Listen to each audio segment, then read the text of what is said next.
Channel के like कीजिए, subscribe कीजिए, शेयर कीजिए। भोलेनाथ के चरण में प्रणाम करती हूँ, मैया भवानी के चरण में प्रणाम करती हूँ, गणपति के चरण में प्रणाम करती हूँ, हम अपनी माता पिता के चरण में प्रणाम करती हूँ। मेरा प्रणाम स्वीकार हो प्रभु, मेरा प्रणाम स्वीकार हो। सभी देव देवी के चरण में प्रणाम करती हूँ, मेरा प्रणाम स्वीकार हो प्रभु, मेरा प्रणाम स्वीकार हो। एक नंदू नाम के किसान था। नंदू बहुत गरीब था, उसका बचपन ही में माता पिता दोनों गुजर गया था। बहुत गुजर बसे तकलीफ से बेचारा कर रहा था, कमा रहा था, खा रहा था। उसका पिता सौतेली माँ, जो माँ गुजर गई थी, तो उसका पिता दूसरा शादी कर लिए। उसका माँ भी थी तो उसका घर से निकाल दिए थे सौतेली माँ। जब घर से निकाल दिए थे गुरु बहन, कुछ दिन के समय बीता, उसका पिता भी दुनिया से चल बसे। नंदू अकेला पड़ गया था। जब अकेला पड़ गया था, अब बेचारा क्या करे, कुछ नहीं दिख रहा था। अपना गुजर बस कमाता था, खाता था, गुजर कर रहा था। बहुत गरीब था, उसका खाने के लिए भी सोचने पड़ता था कि क्या खाएं क्या पिए। देखिए गुरु बहन, भगवान जो इम्तिहान लेते हैं तो बढ़िया बढ़िया भी राजा से रंक बन जाते हैं, रंक से भी राजा बन जाते हैं। तब क्या हुआ कि जब बेचारा गरीब था तो वहां पर एक बुढ़िया रहती थी। बुढ़िया के उसका पति पहले ही गुजर बसे थे, दुनिया से चल बसे थे। बुढ़िया एकदम गरीब थी। बुढ़िया भी, उसका एक लड़की थी। बुढ़िया के शादी लड़की के नहीं हो रहा था। बुढ़िया रात दिन में चिंता रहती थी। नंदू उसका घर में जाता था, उसका कुछ भी समय समय पर कम बेसी जितना कमाता था उसी में भी मदद करता था। बाकी बुढ़िया के जो लड़की के शादी भी नहीं हो रहा था, बुढ़िया चिंतित में रहती थी। अपना फिर याद आया उसका बुढ़िया के कि हम इतना सगरो नगर में देख रहे हैं, लड़का सगरो दहेज खोज रहा है, मेरे पास में पैसा नहीं है। नंदू ही तो है एक, मेरे घर के काज का भी संभाल लेता है, सब वही देखभाल कर लेता है कम बेसी। उसी से क्यों न शादी हम अपना लड़की के कर दे। लड़की के नाम था गीता। गीता के क्यों न उसी से साथ कर दे। बुढ़िया क्या किए, अपना नंदू के बुलाए। बुढ़िया के तबीयत खराब हो गया। जो तबीयत खराब हो गया, नंदू के बुलाया कि जाओ नंदू के बुला के ले आओ गीता से। गीता गया कि मेरी माँ आपको बुला रहे हैं। क्या हुआ कि नंदू गया उसका घर। बुढ़िया के बोले, बेटा मेरा एक वचन दो। नंदू बोला, क्या? बोलो क्या कहना चाहते हैं जे? तो मेरा मर गया के बाद मेरा गीता बेटी के आप ध्यान रखना, उससे आप शादी कर लो। नंदू कुछ नहीं बोल पाया तालू, इतने में प्राण बुढ़िया टूट गया बुढ़िया के। अब नंदू के बोला था तब जिम्मेवारी तो उठाना ही था, अब क्या करे। नंदू शादी कर लिया। जब नंदू शादी कर लिया तब कुछ दिन गुरु बहन रहते रहते एक साल बीत गया। उसका पत्नी पढ़ी लिखी थी, होशियार चतु चालाक। अपना पति के बोले कि आप गांव में रहोगे, हम दूसरे जगह कुछ बिजनेस के लिए ढूंढती हूँ। काम करने चली गई। हफ्ता लगता था तो घरे आती थी नंदू के साथ, और बाद में फिर बिहानी होकर चले जाते थे। गांव मोहल्ला वाला बोलते हैं नंदू के, सब कहाँ, आपको पत्नी कहाँ जाती है कि एक हफ्ता गायब रहती है, नहीं आती है। नंदू बोलता था कि मेरे को नहीं मालूम, मेरे तो तुम नहीं पूछता है, ताकि मेरे हम नहीं पूछते, मेरे से नहीं बताता है। जब जो पूछना चाहते हैं तो बोलते हैं कि आप मत कुछ पूछिए मेरे से, आप फिर तो चुपचाप रह जाइए, तो हम नहीं पूछते हैं। क्या हुआ गुरु बहन, देखिए आदमी के किसी को बढ़िया भी काम करो तो उसका लगता है कि ये तो गलत ही कर रहे हैं। जे आदमी जीने खाने नहीं देते हैं चैन के नींद से। आप गांव पड़ोस मोहल्ले सब कहूँ खुशी किसी को देखल नहीं चाहते हैं। कितनों आप बढ़िया पवित्र रहिएगा दीदी, कुछ भी है गुरु बहन, बाकी आपको अछरंग डाले वाला किसी कोई नहीं छोड़ते हैं गांव मोहल्ला। तो वैसी बात हुआ कि जो गीता चल गए बाहर, 1 हफ्ता में आती थी नंदू के रोज, आपको पत्नी कहाँ जाती है, हो लग रहा है कि आपको पत्नी तो धंधा करती है, जे कोई गलत व्यवहार में है, धंधा करती है तब तो आपसे नहीं बताते हैं और नहीं आते। कौन सा ऐसा बिजनेस है कि ये आपको नहीं बताएंगे, से आपको औरत बेचलन है, आपका पत्नी बेचलन है। इसी करते करते सब नंदू के पागल बना दिया, दूसते दूसते। नंदू काम करके आया, रात में याद आया उसका कि अब क्या करे, जे अब हमारा जीना ही बेकार है, हम नहीं जिएंगे, अब न मेरी पत्नी यहाँ रहेगी, नहीं आएगी, न कोई मेरा दूसेगा, जे जाते हैं कि हम अपना ही जान दे देंगे। मन में विचार करते करते 4 बजे भोर में नंदू उठे और 4 बजे उठ के नदी के किनारे में चली गए, नदी पर। जो नदी पर चले गए, जैसे वहां पर नदी में अपना उतरने चाहे, कूदने, वहां पर देख रहे हैं कि एक नदी में महात्मा जी स्नान कर रहे हैं। भोरे भोरे जो स्नान कर रहे हैं, तो नंदू जैसी नदी में उतरने के लिए डेग करे, कूदने के लिए, जैसी महात्मा जी हाथ पकड़ लिए, बोले तू बेटा ये तू क्या कर रहा है।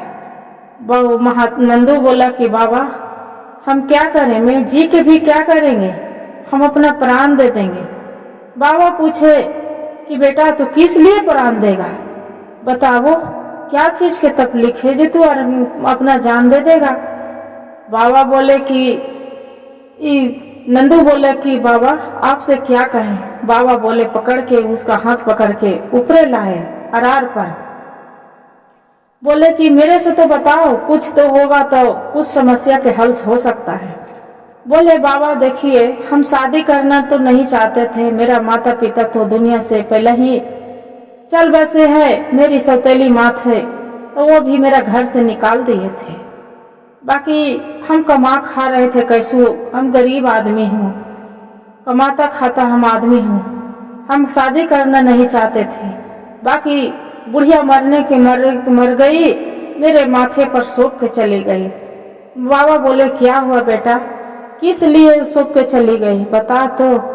बाबा क्या कहें, बुढ़िया के एक लड़की थी, उसका देखभाल नहीं करने जाती थी तो हम ही उसका देखभाल बुढ़िया के करती थी, उसका कम बेसी घर में चला देती थी, कुछ इधर उधर के काम धंधा कर देती थी, बार बाजार वाला, बैंक वाला सब चीज। बाबा पूछे कि नंदू तू कुछ पढ़ा लिखा है, कि हाँ बाबा हम तो कुछ पढ़े लिखे हैं, बाकी क्या करें, अब मेरी पत्नी रह रहे बाहर, पता नहीं क्या धंधा करती है, हमरो लगता है कि गलत धंधा करती है, इसलिए मेरा गांव मोहल्ले वाला सब दुस के मार रहे हैं, सब बोलती है कि मेरे आपको पत्नी तो गलत रास्ता करती है, गलत व्यवहार करती है, जे उसका आपको पत्नी की कोई इज्जत नहीं है। बताइए बाबा तो हम जी के क्या करेंगे, जे कौन सा ऐसा पत्नी रहेगा कि 1 हफ्ता गायब रहेगा, 15-15 दिन महीना दिन गायब रहेगा। बाबा बताइए। बाबा बोले कि बस तू कह दिया, सब गांव मोहल्ले वाला तू सुन लिया, तो कि हाँ बाबा गांव मोहल्ले वाला गलत तो थोड़ी ही कोई बोलेगा, सब तो सही बोल रहा है। बाबा बोले कि देखो नंदू तू समझदार बनो थोड़ा, तो कि क्या बाबा समझदार कैसे बनूं, समझदार बनने के कोई बातें नहीं इसमें। बाबा बोले कि देखो एक रास्ता बताते हैं, लो। बाबा क्या किए कि अपना झोली में से पूजा करते थे और पर भगवान के ध्यान लगाते थे, फूल रख के तब फूल निकाल ले, अब फूल निकाल के नंदू के हाथ में दिए। बोले बाबा पूछे कि ये क्या है, तो ये तो फूल है। तो अच्छा ये फूल तो है, तो ये पवित्र फूल है क्या शुभ फूल है। नंदू बोला नहीं बाबा ये तो फूल पवित्र है। बाबा क्या किए, जमीन से फूल गिरा दिए, जो फूल से जमीन से गिरा दिए, और बाद में पूछे कि ये क्या है बताओ, तो कि बाबा ये तो कितनों चूर दिए बाबा लाठी से मार के। बोले ये क्या है आप बता दो। बाबा ये तो फूले रह जाएगा, जे आप चूर दिए तो इसलिए क्या दूसरा चीज थोड़ा बदल जाएगा, ये तो फूले रह जाएगा। बाबा बोले कि तो जैसे ही सोचो कि दूसरे के कहने पर तू अपना नहीं देखा, दूसरे के कहने पर तू जान देने चला है नदी में। बताओ, आपको तो पत्नी नहीं जान रहे कि मेरा पति क्या कर रहा है नहीं कर रहा है। तू भी तो, आपको पत्नी आपको भरोसे छोड़ के गया है, आपको देखने तो नहीं आ रहा है कि मेरा पति मर जा रहा है कि घर में है। बताओ, तो तू क्यों मरने आया? चलो मेरा साथ। सबके गांव मोहल्ले के कहले के बाद तू अपना प्राण देने चला है नदी में। एक पत्नी के आन पर पति प्राण देने चल गए, आ गए नदी में। रुक जाओ, चलो मेरा साथ। क्या कहे गुरु बहन दीदी, ओ बाबा अपना साथ लेके चल दिए। जो बाबा लेके नदी में पर वहां चल दिए, नदी पर से चलते चलते चलते कोई शहर में चल गए। बाबा के भी नंदू के मन पता नहीं था कि मेरा पत्नी कहाँ है, कौन काम करती है, क्या करती है नहीं करती है। बाबा तो अगमजानी है ये थे। भोलेनाथ के देखिए महिमा, खुद भोलेनाथ ही छते छत थे। तो वहाँ बाबा जाके एक वैद्य रहते थे। जो वैद्य रहते थे तो जड़ी बूटे के आयुर्वेदिक दवा बनाते थे। और वहाँ बड़ी सा लड़की, हजारों लड़की के बीच में वो काम करते थे। वो लड़की, वो भी जो गीता थी जो काम करती थी, बाबा वह पूछते पूछते वैद्य जी के पास चली गए। वैद्य जी के पास गए, बोलते बाबा ये तो बताइए यहाँ क्या काम हो रहा है। ओहे बाबा बोले कि महात्मा जी यहाँ तो जड़ी बूटी के दवाई बन रहा है, सब यहाँ पर बहुत सारा लड़कियां काम करते हैं। बाबा बोले कि अच्छा ये तो बताइए बाबा, इसमें शादीशुदा कितनी है? तो इसमें शादीशुदा मात्र 2 लड़की है, बाकी सब कुमार कुमार कन्या है। जे सब कुमार कन्या है, से देख लीजिए कितना मानी है सबको बीच में। बाबा बोले कि एक काम करिए, आप इसका पत्नी कौन है? गीता यहाँ कभी काम करती है? तो उतने में गीता आ गई घर में कि बाबा कौन है, कौन आए हैं? नंदू पर नजर पड़ गया। गीता बोलती है कि आप यहाँ क्यों आए? वही पर बाबा बोले कि अच्छा ये तो बताओ बेटी, तू बोलते है कि यहाँ क्यों आए? तुम्हारी आन पर ये नदी में अपना प्राण देने चला था। जे बाबा नंदू को गीता पूछे कि क्या बात था जो अपना प्राण देने चले गए? तो तू हफ्ता में 1 दिन जाती है, इसका गांव मोहल्ले सब दूस के कि तुम्हारा पत्नी गलत कर रहे है, तुम्हारा पत्नी गलत कर रही है।